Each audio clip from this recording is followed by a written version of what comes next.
अस्सलाम वालेकुम मोअज़्ज़ज़ ख़वातीन व हज़रात, मैं हुर्री मुमताज़ आपकी खिदमत में हाज़िर एक और वीलॉग के साथ।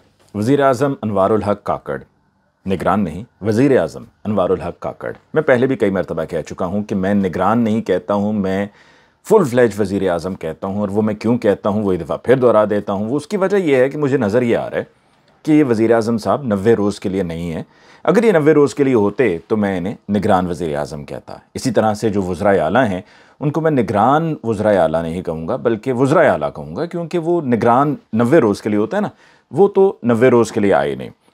आज वज़ीर आज़म अनवारुल हक काकड़ की सीनियर सहाफ़ियों से मुलाकात हुई। उस मुलाकात में उन्होंने बहुत से मामलात पे बकौल उन सहाफ़ियों की बात की। उनके मुताबिक, यानी कि वज़ीर आज़म अनवारुल हक काकड़ साहब के मुताबिक, जो बिजली महंगी है, पेट्रोल महंगा है, जो महंगाई है, उससे वो बखूबी वाकिफ़ है और उन्हें एहसास भी है। उनके कहने के मुताबिक उन्हें एहसास इस वजह से है क्योंकि उनका ताल्लुक भी लो मिडिल क्लास या मिडिल क्लास से है। खैर, अल्लाह ने उनको ये मनसब दिया है, उनको इसकी मुबारकबाद, और अल्लाह ताला उनको इस मनसब के मुताबिक जो अवामी फ़ैसले हैं वो करने की भी तौफ़ीक अता फ़रमाए, और ये हमारी दुआ है। लेकिन अनवारुल हक काकड़ साहब कहते हैं कि जी ये जो बिजली महंगी है ये IPPs और लाइन लॉसेस की वजह से है। यकीन मानिए, सुन सुनकर कान पक गए हैं। कई साल हो चुके हैं, एक सदी हो गई है तकरीबन, कि हम ये सुनते आ रहे हैं कि लाइन लॉसेस हैं, बिजली चोरी हो रही है, कुंडे डाले जा रहे हैं, IPPs के गर्दिशी सर्कुलर डेप्ट है कि जिसे हमें अदा करना है। आखिर हम कब तक ये सुनते रहेंगे? अब तो बच्चे बच्चे को इसके बारे में मालूम है।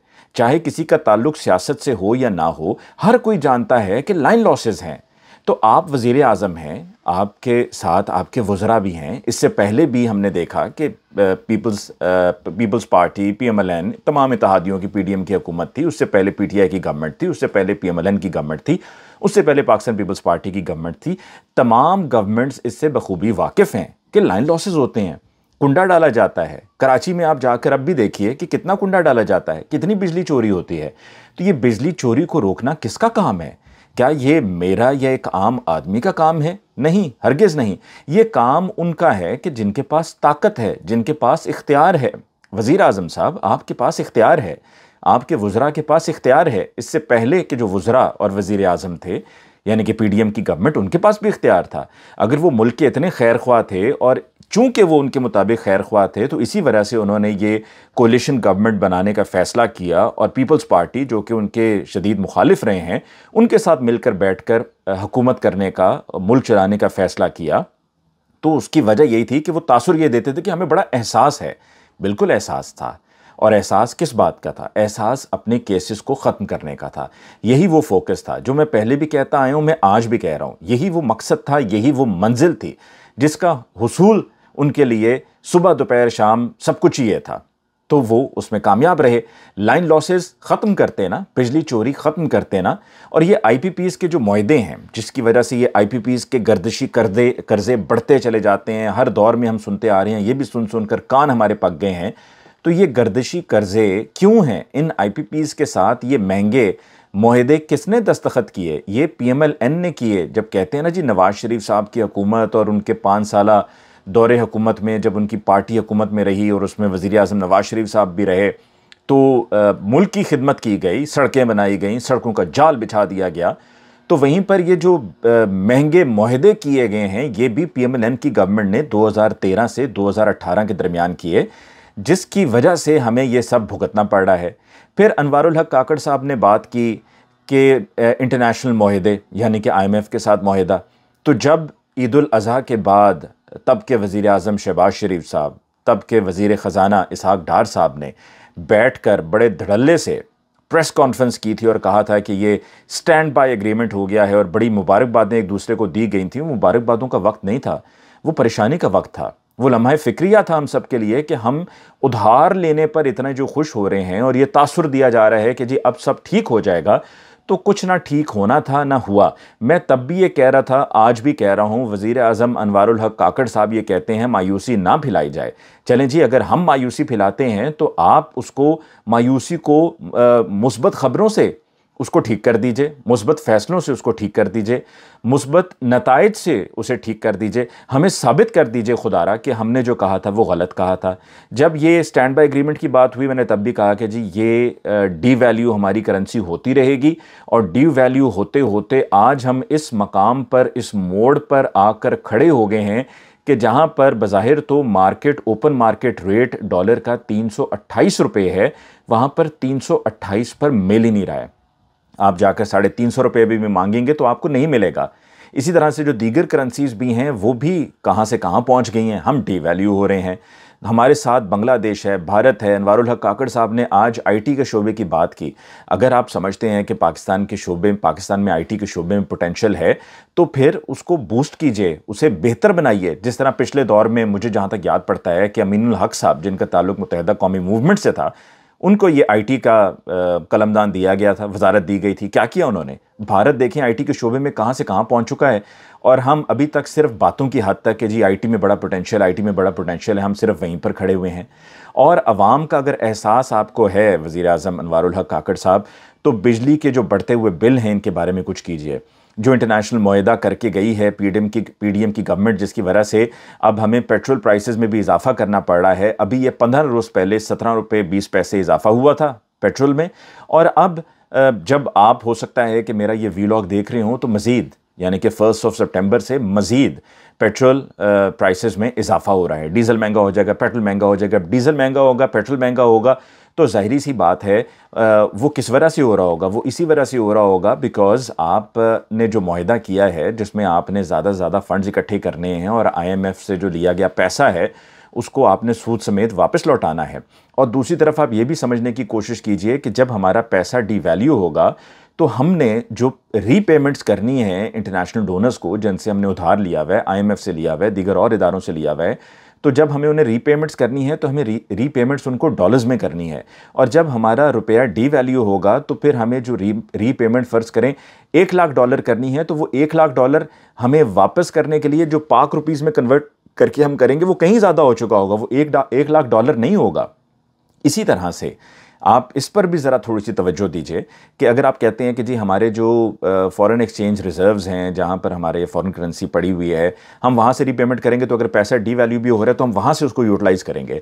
तो देखिए बाहर से रेमिटेंसेस तो आ ही नहीं रही हैं, लोग बाहर से पैसा नहीं भेजना चाह रहे हैं क्योंकि इनसिक्योर हैं, और इनसिक्योर इसी वजह से हैं क्योंकि पॉलिटिकल इंस्टेबिलिटी है। अनवारुल हक काकड़ साहब ने बड़ी खूबसूरती से आज ये कह दिया कि इलेक्शंस अपने वक्त पर होंगे। बिल्कुल ठीक कहा, लेकिन इसमें टेक्निकल होकर उन्होंने बात की। वो टेक्निकलिटी क्या है कि साथ ही उन्होंने कहा कि इलेक्शन कमीशन ऑफ पाकिस्तान का ये इख्तियार है कि वो इलेक्शंस की तारीख दें, 90 रोज़ में इंतखाबात होंगे। तो बाद में फिर वो यही कहेंगे टेक्निकली क्या खेल खेला जाएगा, वो कहा जाएगा जी हम तो 90 रोज़ में कराने को तैयार थे, पर इलेक्शन कमीशन ऑफ पाकिस्तान का ये इख्तियार है। इलेक्शन कमीशन ऑफ पाकिस्तान का ये इख्तियार उनको जाते हुए PDM की हुकूमत ने कानून साजी करके किया, बिल के ज़रिए उन्होंने ये किया, और इलेक्शन कमीशन ऑफ पाकिस्तान को इख्तियार दे दिया कि तारीख वो दें।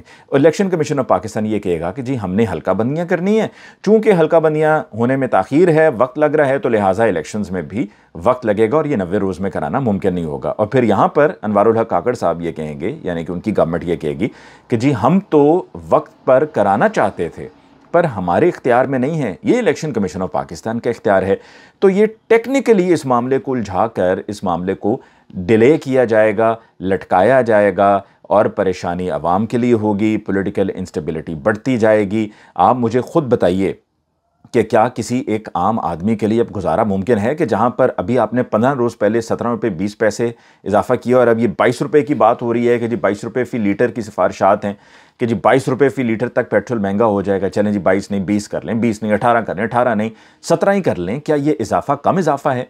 ये नाकाबिले बर्दाश्त है। एक आम आदमी ये सब अफोर्ड नहीं कर सकता है। तो फिर जब एक आम आदमी अफोर्ड नहीं कर सकेगा तो वो क्या करेगा? वो बाहर जाने का रास्ता देखेगा, वो कोशिश करेगा कि मुल्क से बाहर जाए।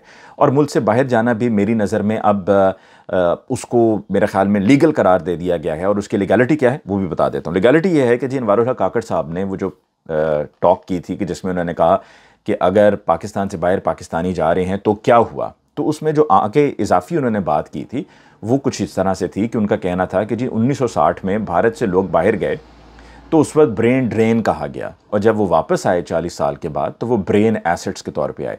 तो अगर पाकिस्तान से बाहर कोई जा रहा है तो उसमें कोई हर्ज नहीं है, वो जाएंगे, वो ब्रेन एसेट्स बन के आएंगे, और ये बड़ा खुशाइंद है। तो जो लोग बाहर जा रहे हैं उनको भी लूटा जा रहा है, दोनों हाथों से लूटा जा रहा है। पासपोर्ट बनाने के लिए जाते हैं तो वहाँ पर लोग पैसे बनाने के लिए, बटोरने के लिए तैयार बैठे हैं। और हमारे मुल्क में जितने भी एजेंट्स बैठे हुए हैं वो सब फ्रॉड हैं, सब पैसा बनाने पर लगे हुए हैं, लोगों को लूट रहे हैं, लोगों की मजबूरी का फ़ायदा उठा रहे हैं। लोगों से फॉर्म फिल करने का, जो कि बड़े आसान फॉर्म है, वो कोई भी शख्स खुद भी कर सकता है, उस फॉर्म को फिल करने के हज़ारों नहीं, लाखों नहीं तो हज़ारों रुपये वो ले रहे हैं।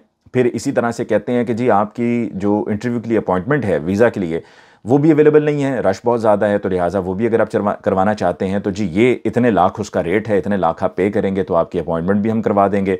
चाहे वो जो मुख्तलिफ पार्टनर्स हैं मुख्तलिफ इंटरनेशनल ममालिक के, जैसे कि VFS ग्लोबल, वहाँ पर अपॉइंटमेंट नहीं मिलती है तो वो कहते हैं जी आप इतने लाख रुपए दें, आपकी हम अपॉइंटमेंट करवा देंगे। फिर साथ में ये भी कहते हैं जी आप इतने लाख दें तो हम आपकी, अगर किसी की स्टेटमेंट नहीं है तो स्टेटमेंट बनवा देंगे, आप इतने लाख दें तो हम आपका वीज़ा गारंटी कर देंगे। तो लोगों को दोनों हाथों से लूटा जा रहा है इन एजेंट्स की तरफ से। और फिर मुख्तलिफ वीडियोज़ बना कर यूट्यूब पर ये लोगों को कहा जाता है कि जी कनाडा के लिए बेहतरीन मौका, बेहतरीन वहाँ पर वसाइल हैं, आने के लिए आसान तरीका, फ़लाँ वीज़ा फ़लाँ वीज़ा फ़लाँ वीज़ा। खुदारा इन एजेंट्स के हत्थे ना चढ़िए। मुझे मालूम है कि इस वीडियो के बाद एजेंट्स मेरे बड़े ख़िलाफ़ हो जाएंगे, पर मेरा काम है लोगों को सही बात बताना और हक़ाइक़ से आगाह करना। तो खुदारा इन एजेंट से अपने आप को बचाइए, इन एजेंट से अपने आप को महफूज रखिए, और ख़ुद कोशिश करके इन फॉर्म्स को फ़िल कीजिए। कुछ ज़्यादा बड़ा मसला नहीं है, बहुत ही आसान सा तरीक़ाकार है। और जो ये मुख्तलिफ़ वीज़ा की ऑप्शंस दी जा रही हैं वो ऑप्शन ज़रूर मौजूद हैं, लेकिन आप उनको ख़ुद देखिए, समझिए और फिर फ़ैसला कीजिए। ये मेरी आपसे गुजारिश भी है, और इंशाल्लाह किसी दिन आपसे इस पर एक तफसीली वीडियो करूँगा जिसमें मैं मुख्तलिफ ममालिक के बारे में आपको बताऊँगा कि वहाँ पर वीज़ा लगवाने के लिए क्या क्या शराइत हैं और कौन कौन से ऐसे वीज़े हैं कि जिनमें आप अप्लाई कर सकते हैं, और उस प्रोसेस का हिस्सा बनते हुए आप पाकिस्तान से बाहर जाकर बेहतर मौक़ों के लिए, बेहतर रोज़गार के लिए आप कोशिश कर सकते हैं। लेकिन एक बात ज़हन में ज़रूर रखिएगा कि ये ना समझिए कि बाहर जो है वो फूलों की सेज है और आप जाएंगे तो सब बहुत अच्छे से हो जाएगा। क्योंकि बहुत से लोग ये समझते हैं कि पाकिस्तान में रहते हुए हम काम करते हैं पर उसका मुआवजा नहीं मिलता, बाहर जाएंगे तो जाकर काम करेंगे तो मुआवजा मिलेगा। मुआवजा ज़रूर मिलेगा, लेकिन वहाँ पर ज़िंदगी के और बहुत से मसाइल हैं। तमाम चीज़ों को मद्देनज़र रखते हुए फिर फ़ैसला कीजिएगा, और होश से काम लीजिएगा, अक़ल का इस्तेमाल कीजिएगा, और किसी के दबाव में आए बग़ैर ये फ़ैसला कीजिएगा कि आपको, क्योंकि घर वालों का भी दबाव होता है, तो घर वालों के दबाव में आए बग़ैर जो सही फ़ैसला है वो कीजिएगा, जो बेहतर लगे वो कीजिएगा। और ये ज़हन में रखिएगा कि वो कहते हैं ना कि दूर के ढोल सुहाने, तो उसमें कोई दूसरी राय नहीं है। इसके साथ ही मुझे अली मुमताज़ को दीजिए इजाज़त। अल्लाह ने के बाद।